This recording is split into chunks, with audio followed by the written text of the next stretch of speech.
Welcome to the Investor Fuel Real Estate Investing Show, where I interview the nation's top real estate entrepreneurs, industry leaders, and other amazing entrepreneurs to help educate and inspire you to take your business and your life to the next level. My goal is to add tremendous value to you during every single episode of this show. If you get value, I'd love it if you subscribe on your favorite podcast player, subscribe on YouTube, and my very favorite, please share this with your community so we can impact even more entrepreneurs. Let's start today's show. Hey everybody, welcome back to the show. Today I'm here with my buddy Nicholas Nick, and we're going to be talking about cold calling and SMS best practices. A lot of people have run away. There's some people that are leaning in. There are some best practices to follow, and not many people know this space as well as Nicholas Nick. So Nicholas, glad to have you here, buddy.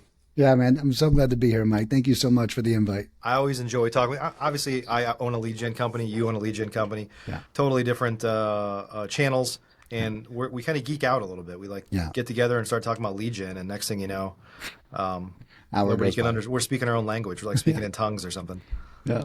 Yeah. Yeah, I love it. So I'm excited to talk about this today because I think, SMS and cold calling has been a little taboo lately, but there's some people that are still doing well with it. And we won't get into, I guess I'll start off the show by saying we're not giving legal advice, so seek your own advice.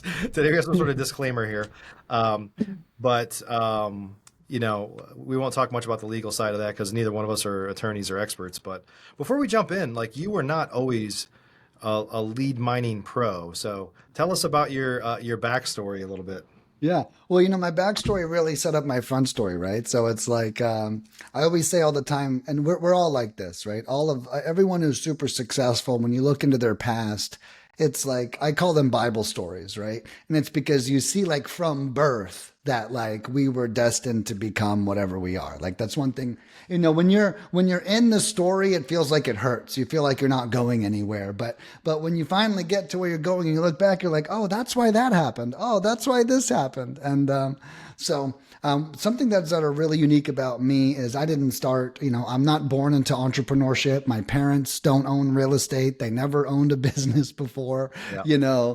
I had to teach myself entrepreneurship, that this was even a viable reality. Yeah. I never saw it. When you don't see it, you don't know it. And so same here, buddy.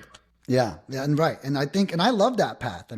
I prefer to have my own weed whacker and knock down the bushes in front of me anyways. I feel like I earn it a little bit more that way. And so I started off as a restaurant manager. I did restaurants from 17 to 30. And, I worked 70 hours a week for almost 13 years. And if you do the math on that, I think it's 18 years. You should be retired now. Yeah. Yeah. Right. Right. 100%. And, and it's funny because so many of my friends say, they're like, oh, you're so successful. How'd you get here? And I was like, no, I front loaded my time. Yeah. Overnight success, right? Yeah. Yeah. No, dude, I worked 70 hours a week for 13 years.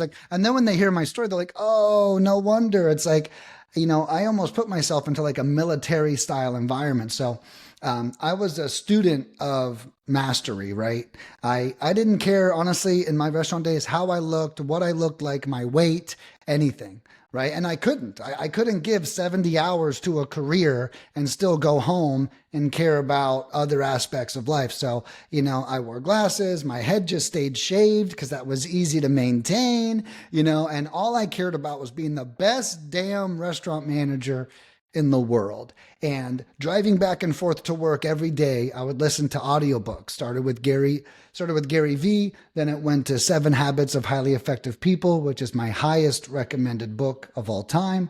I listened to all of them, good to great. I drove for 13 years. So imagine how many books I'd listened to. Let's say 7 of those years, I just crushed books the whole time during my commute. And I drove an hour each way every day. Oh, wow. So, yeah, it was, discipline, right? Discipline. And so anyways, I'm doing this, and I was the only restaurant manager who was exceptional, for lack of a better term. Some people were good at just one category. They're good at this. They're good at talking to customers, or they're good at cooking the food, or they're good at managing, or they're good at liquor, or they're good at the computer. I learned I was good at all of it, right? I could talk to the cook. I could talk to the server. I was a big computer nerd, still am, right? I got lucky. My father bought me my first computer when I was 6.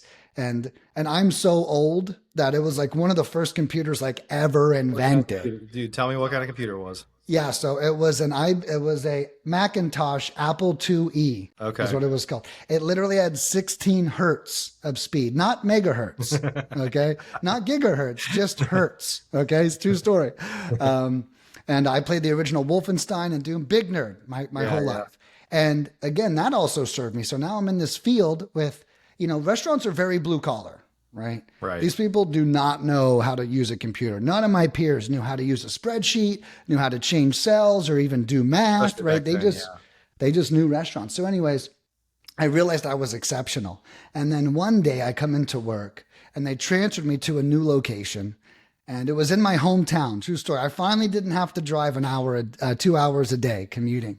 And I walk in, I look at the schedule, and I'm scheduled 90 hours a week for 6 weeks. Wow. And I was like, I worked at this company for 5 years at this point. If I was new, whatever, torture me. You know what I'm saying? Yeah. But I was like, I'm like tired. I'm 30 years old. I've been doing this for 13 years. I know 30 years old is not old, but a 13-year career is a long time. At that point, yeah. Yeah. And I go, what the fuck are you guys doing? I'm not working this schedule. I didn't approve this. Okay. I had a rule. And it was, I will work up to 70 hours a week without needing to approve the schedule. If I'm scheduled over 70 hours, you have to talk to me. Yeah. And you know what? And I'll probably say yes, but I'm not just blindly working the schedule. Don't take it for granted. Yeah. Right. That's right. Hey, I've learned with all accountability, if you let them roll over you, they're rolling over you. Right. Yeah.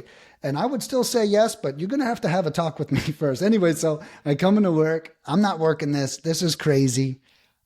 They told me they'd fix it. I came into work the next day. They didn't fix it, and I walked out. Wow. And, I felt so disrespected after 5 years with this company. I was an area manager. I'm floating around. I'm at their beck and call. And I was so insulted at the time. And at the time, I also was on my way out. Like, I was like, what are you doing, Nick? My boss sucked. My boss's boss sucked, And I remember saying, one of my favorite quotes is, I ran out of role models. Okay. And it's like, if you don't want to be your boss, you need to quit. I mean, that's really the general rule of thumb. Like, that's your future of what you're. Yeah, dude, I had the same thing. And this is, there was a point in my career, I've told the same story of like, I was a financial analyst and there were 2 teams of 2. So there were like 4 of us that reported to 2 managers that reported to like 1 director. And I was like, I could see like the next 20 years of my career within like 3 cubicles of me. I was like, this can't be it, right? Yeah. No, 100%. One of the places I worked at was IHOP. Okay. And IHOP is actually an amazing corporation to work for. To this day, IHOP has been my best training experience. I learned the most because, they get sued all the time. So they like taught us about liability and like lawsuits and litigation. Like they were smart the way that they trained us. Like we were all there to save them hundreds, like lawsuits is their real loss, not eggs being wasted or an employee stealing, right? It's someone getting fall and hurting and then they pay them $100,000. That's where IHOP loses money. But, I worked at IHOP forever and I realized that, no one's quitting. Like if I'm going to get promoted, someone has to die. Because all these other people, she'd been here 22 years. He's been here 35 years. Well, these fucking guys aren't getting a new job. So I was like, I realized I'm waiting on death in order for me to move up in life. Wow. You're almost similar to what you were just saying. You're like, wait, I can see and then the other point is like, I'm sure that your boss's boss had been there for X years too. They weren't going anywhere. Yeah, right. That's right. And that's when I started to make the change. And I left that job and then I got lucky. I got hired at a real estate education company. I had no idea what that even meant at the time. Real estate was not a business to me. My father paid a mortgage. That's where we lived. We did not own rental properties. No one ever talked about it. My dad put everything in the stock market. Real estate wasn't a thing in my house.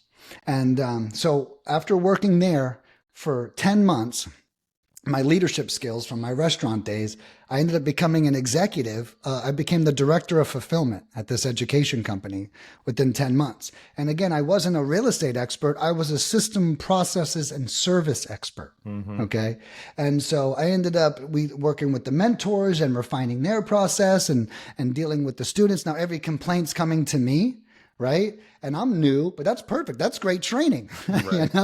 Every complaint's coming to me. And then that's what introduced me to real estate. And then when that job came to an end, what I started to do is I made a deal with the founder of the company that I would go online in his community every day and cold call live from home. Okay.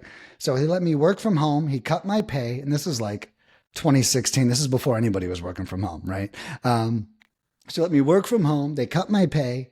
And I'm going live every day, 5 days a week for an hour in their community.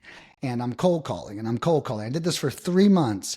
And his students started calling me saying, hey, could I pay you to call for me? Could I pay you to call for me?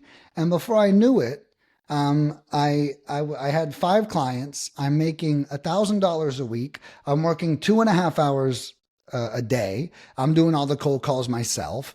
And I was like, wow, this is like, I could see, I've never made so much and worked so little in my life. Right. Basically is what was happening. So I was making about, I think 1,500 a week a total, but I'm only working like 12 hours. And when I ran restaurants, I made $1,500 a week and worked 70 hours, so yeah. I could see that something was working in my favor here. And then, one day I make a post online offering an American cold caller. I say, hey guys, I'm doing something different. I'm doing something new. We're not foreign cold callers. We're all American. And it was really just me back then. Yeah. And that post in this Facebook. Were you wearing the Hulkster shirt at the time? You were all American and wearing the Hulkster shirt. I was ripping it up. All right. Dude, I tell you, I was so overwhelmed.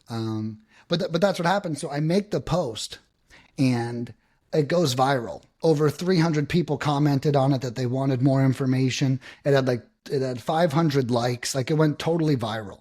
Yeah. I stayed up till 2 a.m. I emailed everyone. The next day I signed up 20 clients. Oh, wow. And then as soon as I signed them up, I called the guy I worked for and I was like, hey, I quit. Like my life's going in a different direction. I'm no longer working for you. Right. And it was a really beautiful change. Since that day, Lead Mining was founded basically that day. That's the business I own. And since that day, we've never done less than $9,000 in sales in a single week. And nowadays we're probably averaging we did 37,000 in sales last week. So it's like, so that post literally is the defining moment in my life when everyone commented on it and I followed up with them and my whole life changed literally from that day forward. That's great. So I want to get into some of the best practice stuff, but I do want to, for folks that are listening right now, I think a lot of people resonate with that story. Like you get to a point to where either you get fired from a job that you love or maybe you don't love it. But a lot of times people don't make a move in their life until something happens. Like there's some catalyst, right? It's like something bad happens or maybe something that kind of quote good happens and you realize that that's not what you wanted. So I have a whole bunch of stories like yours of getting fired from dream jobs or, gosh, I guess I've mostly gotten fired or the company shuts down, so more so than me quitting, kind of like in my adult life. Yeah. But I do remember this, you said something, this is a different story, but you said something that resonated with me is I remember you talked about some of your, people in your circle that are like, oh, you're basically like an overnight success, right? Right. Yeah. And I remember sitting at a stoplight one time and I had just talked to somebody because I've coached a lot of people that basically said they wanted to be like me. And I remember sitting at the stoplight with my wife, Lindsay, was next to me. And I was just sitting at this red light. And I was like, is this what success feels like? Because I felt miserable.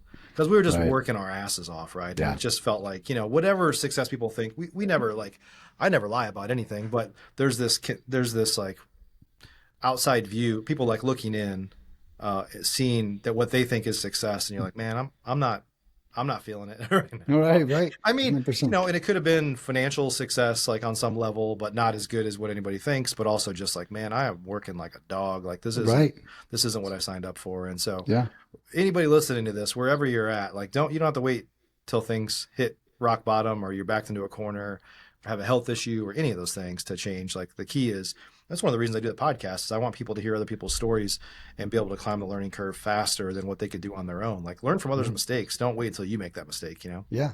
And, I love that you said that, because if you do wait till there's a catalyst, you can get into a slump. Oh, I got fired. Well, then I'm going to get depressed. Well, now I'm depressed and I'm trying to be an entrepreneur.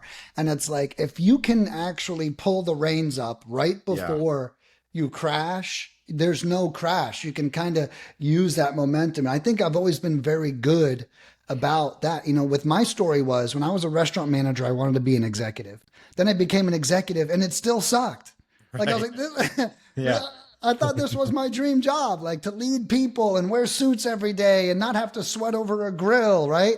And I'm like, I actually liked restaurants more than being an executive, Yeah. And then whenever I was working from home, I was like, I know it's not executive. I know it's not management. So the only thing it can be is entrepreneurship. So I kind of used the power of deduction. I didn't wait to get fired. I negotiated work from home so I could get my free time back.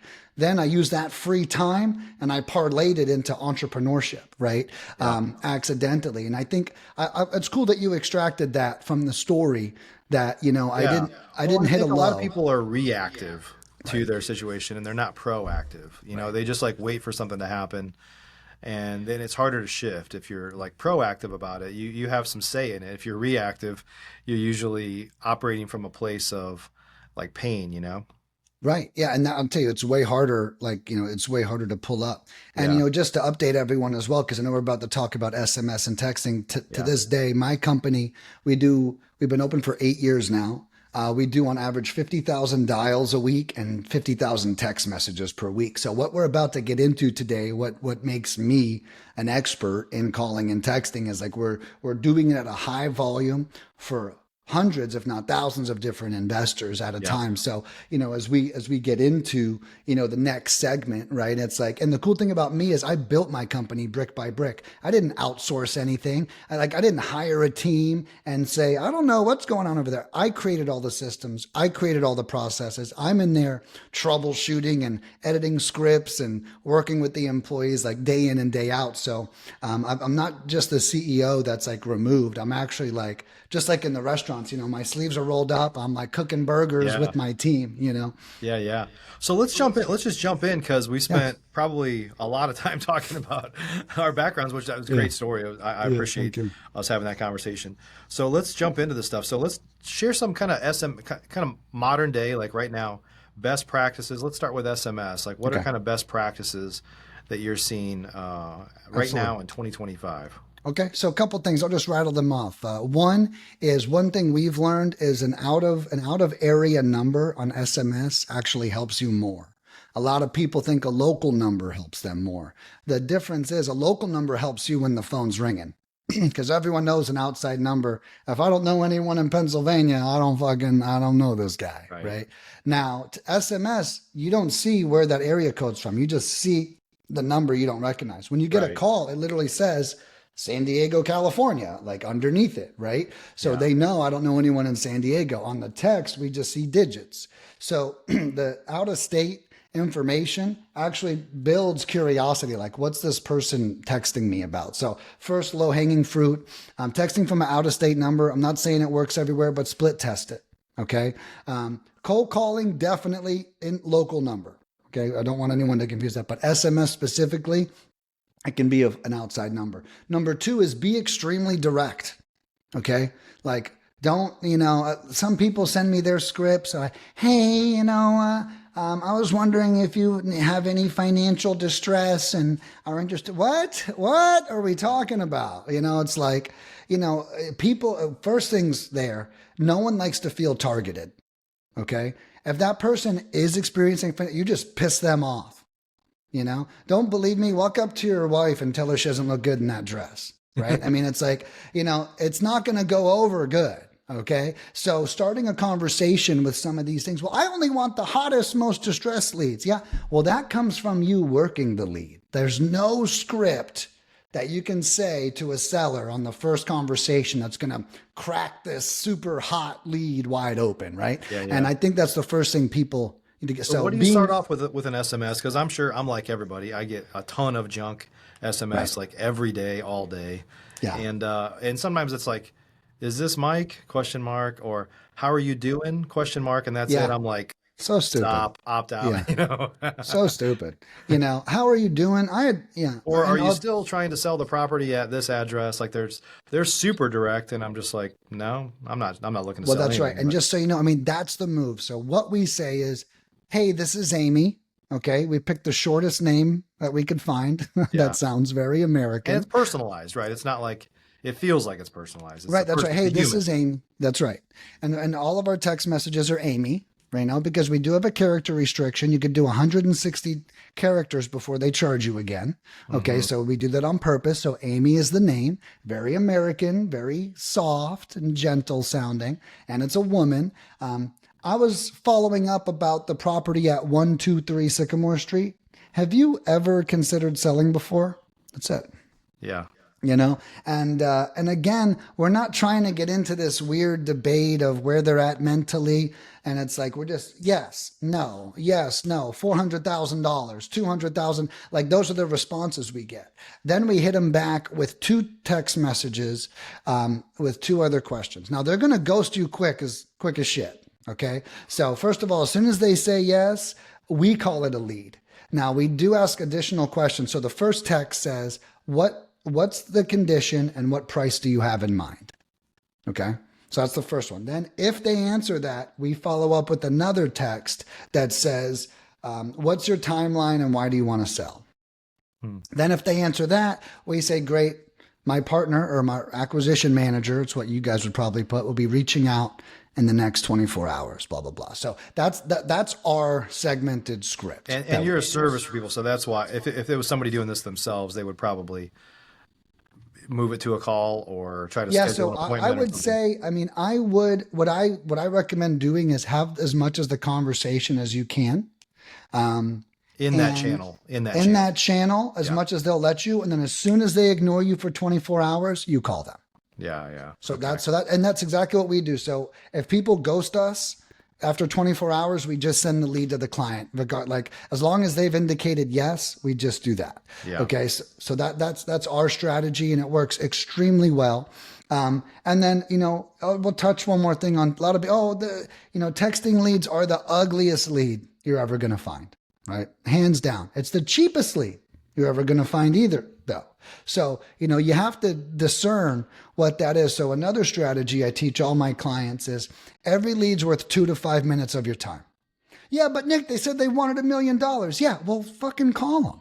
Okay. It's like, if they're an asshole, hang up the phone. What do you got? 30 seconds you're going to waste? Like, what the hell? Right. And the other thing I say is stop trying to qualify the lead based off of how distressed you think they are. Qualify that lead on how easy they are to talk to. Okay. Because if you think about it, if they're easy to talk to, we're going to get to the distress, Right. And if they're yelling or, hey, I'm not dealing with this shit today. I always say, if they're screaming at you, hang up the phone on that guy. Yeah. Right. And so I recommend this totally different approach from those because, texting leads are ugly. So, but if you grade it like everything else, you're going to lose opportunities and take money off the table. Yeah. And I think, if folks that are listening to this right now, here's the reality is that a lot of real estate investors, really a lot of people, but are just lazy. So don't try to find excuses to not have to have a conversation with somebody. Like you're better off just having the conversation and see where it goes. What else are you going to do? Go start watching TikToks or something? If you're in business, it's all, you got to generate leads for your business. Yeah. And so you should be willing to have a conversation with anybody that's willing to talk to you, at least for a few minutes. Like, why not? And if they say $1 million and it's worth like 150,000, just say, hey, but just curious, is there any way you'd accept 2 million? Just make a joke of it. It's like, right. Hey, it sounds like you're swinging for the fences here. I don't know, but well, no, you're 100% right. And they'll go, oh, I thought that was a scam text. I didn't know this was real. And then before you know it, you get this whole new tailspin going on to your benefit. So many people say stuff like that. You know what I say? A false yes in 2025 is the dumbest thing anybody could do. Right. Yeah. With all the AI and why, if the answer is no, it's no. or ghost me. So they can ghost you, say no, or they can say yes. And if they say yes in any capacity, and in my opinion, it's worth the time. And you made a great point. What else are you going to do? Right? Yeah. Like you literally don't have anything better to do but to call a lead, you know? Right. And then what I recommend too, I'm such a troubleshooter. Even if I called and everyone's angry, I'd go, well, God, how can I cheer these guys up quickly? What could I do to be different? Right? How could I stand out as a investor? So even when the obstacle presents itself, don't throw your hands up or give up.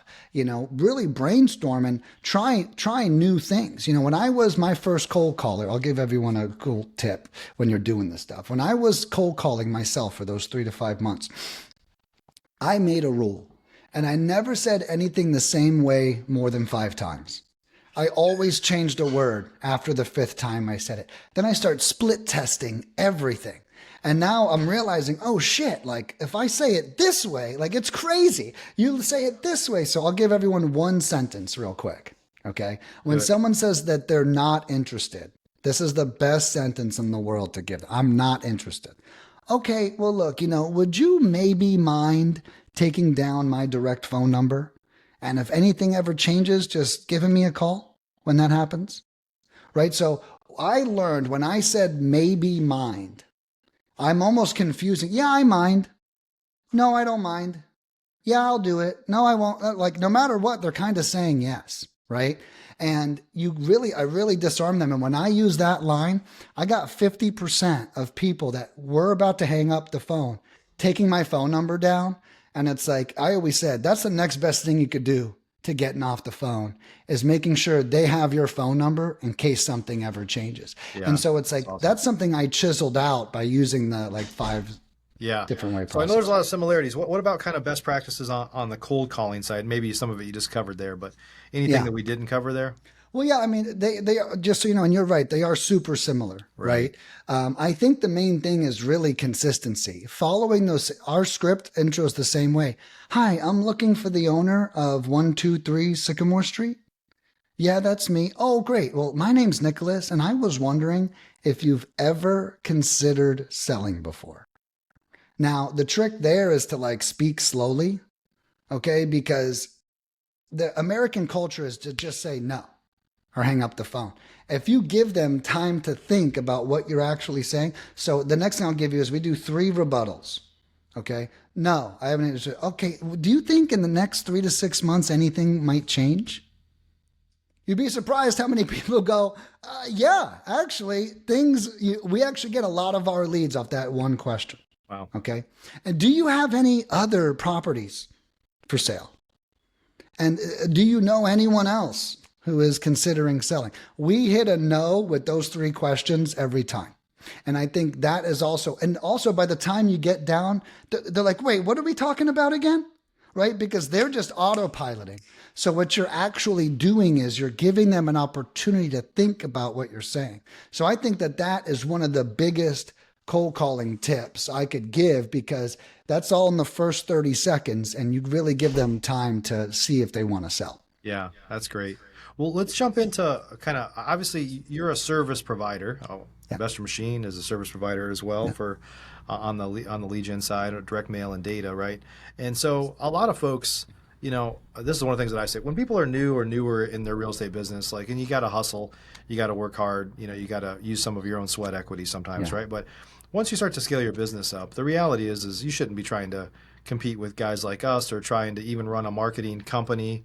I mean, you're a real estate company. You should be talking to people buying and selling real estate, and not becoming a marketing expert, right? Yeah. So a lot of people outsource stuff and they just look for especially on the texting and cold calling side and on the data side, there's a lot of people that are just looking for kind of the cheapest stuff, and they're not really, you know, you really have to measure kind of performance. But let's talk just a couple minutes here about kind of outsourcing done right. Like, what are some of the, you know, I guess best practices and a couple of maybe examples of mistakes that folks make sometimes that lead them down a path that, you know, they maybe chose, but because they cheaped out a little bit or something could be, right. But they would have been better off maybe paying a little bit more or working with somebody local or somebody in the US or something like that. Yeah. So there's a couple things. One is one big outsourcing mistake is a lot of these companies, they really don't care about your results as much as they care about your money, right? And, I invite all of my clients to weekly one-on-one calls. Okay. So every week you get all of your stats emailed to you. And in that email is a link to book a Zoom call with me. And my clients, that's their favorite thing about me. Even when things go wrong, I had this campaign didn't do good. And this guy's like, Nick, I'm so glad you're meeting with me. So I'd say number one thing, if you're outsourcing, make sure you're meeting with them, right? We don't want them like this. Oh, you're not happy? Oh, so that's one mistake. The other mistake is, another guy called me the day. He's about to hire us. He has Egyptian cold callers right now. Okay. Well, he keeps adding a cold caller. Well, you know what? He's not selecting the cold caller. He's adding the cold caller. So a lot of these people, if you give these people control over your business, they are not going to give you their best cold callers, period. Okay. So if they're like, hey, here you go. We added another cold caller. No, I didn't interview anybody. I didn't hear recordings. I need you to send me 8 candidates right now. I'm going to pick the best candidate. This guy could tell was so hands off that it was now hurting him. And he's like, Nick, they've been calling. I'm not getting results. I'm paying for 3 cold callers. It's costing me an arm and a leg. And, so I would say the other thing is don't give them too much control. When you use us, you're in control of everything. All of my people, the days, everything you are, that we send you recordings. I make sure you're satisfied. And it's like a much higher white glove experience. And don't just put your head in the sand. This stuff is expensive. Right. Okay. And it's like, I think that's another mistake people do is they outsource it and then they ignore it. Okay. Well, I almost don't let people do that with my weekly invites and all that other stuff. We need to talk about this because here's what happens. I just sent you 30 leads, let's say over a month. Well, I need to talk to you about what you did with those leads. Right. Right. We have a mutual interest here. If you're not closing deals, I'm fired. So one thing I try to do, it's actually my duty to meet with you. It's actually my duty to make sure, and you'd be surprised how many people pay me $1,500, get 30 leads and go, oh, you know what, Nick, I went on vacation with the wife. I'll do better on the next campaign. What? No, call those 30 leads right now. Call them today. What are we talking about? We got to get this done. So making sure that there's mutual accountability. They need your success too, right? And if they're not focused on your success, then they might not be the right outsourcing company either. So that was the first aspect, right? Was outsourcing. The other thing was mistakes people make, I think was a question you asked. Yeah, some common mistakes. Yeah. I speak to all my clients myself, my cell phone number's on the website. And I'll say this, the most common denominator of someone who's not doing well is a bad attitude. Okay. The people that call me up grumpy almost never see success. The people that call me up, literally, in this episode, oh, Nick, I know this is going to work. Oh, my mentor told me about you. Oh, and he's so good. This is going to work. That person almost always closes a deal because they actually believe they don't get a lead and go, this lead sucks. I'm not calling this lead. And that's right. What someone with the bad attitude does, right? Yeah. Someone with the good attitude goes, oh my God, I got a lead. This is great. I can't believe this. Let me call them. I had this guy the other day get 11 leads. I thought his results sucked. He's in Boston, and he goes, and I'm like, because I'm only seeing the number, right? I'm like, oh, you only got 11, we kind of like it to be a little bit higher. He goes, Nick, he's like, I got 2 great leads out of this. He goes, I spent $10,000 on direct mail last month and I got 1 lead. I spent $1,500 with you. I got 11 and 2 great conversations. And he's like, I'm loving this, right? But it's like, that's something I don't necessarily understand because I'm just looking at the numbers. Then I meet with another guy who has 22 leads and he's chewing my ass up, right? And I'm like, bro, I just but that's attitude. Right. And it's funny because when I deal with hundreds of clients, they don't know the differences. I remember one time I had this 82-year-old woman closing deals by printing out the leads and making notes in a binder. And then I got this guy using a high new age CRM yelling at me. And I'm like, bro, I just got off the phone with the 82-year-old woman who just, and she's got the same leads, Great right? grandma. It's, Yeah. yeah, right. You know, we're doing the same, but the client doesn't know. It's like, because like that client with the bad attitude thinks I'm like screwing them or hurting them or, you know, something's happening. And I'm like, dude, like I'm dishing the same quality to all 200 clients, you know, and so that's why attitude is so important, you know, whenever calling, reading these notes and, you know, maybe it starts with the expectations. You know, one thing I tell everybody is no lead is like, oh, I've been waiting for you to call. I've been dying to sell my house for 50 cents on the dollar. I just didn't know who to sell it to. And now, like, what? Like, no, if someone wants to sell a property in 2025, they're going to sell it. Okay. So what we do is we build a stronger relationship with them in order to get them to select us. That is the goal. No one's confused on how to sell a property in 2025. So then what are we doing differently, right?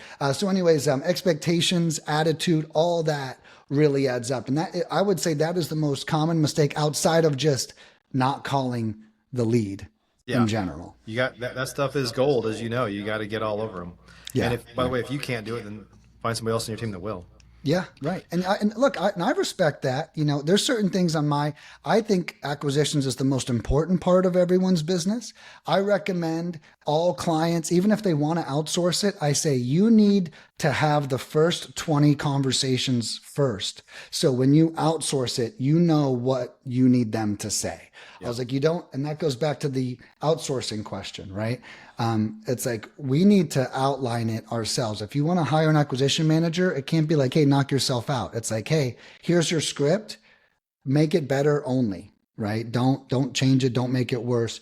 And so we need to like map the way a little bit. That's awesome. That's awesome. Well, Nick, I know Nicholas, I know we could talk for hours on this stuff, but we're out of time today. If folks want to learn more about you or Lead Mining Pros, where do they go?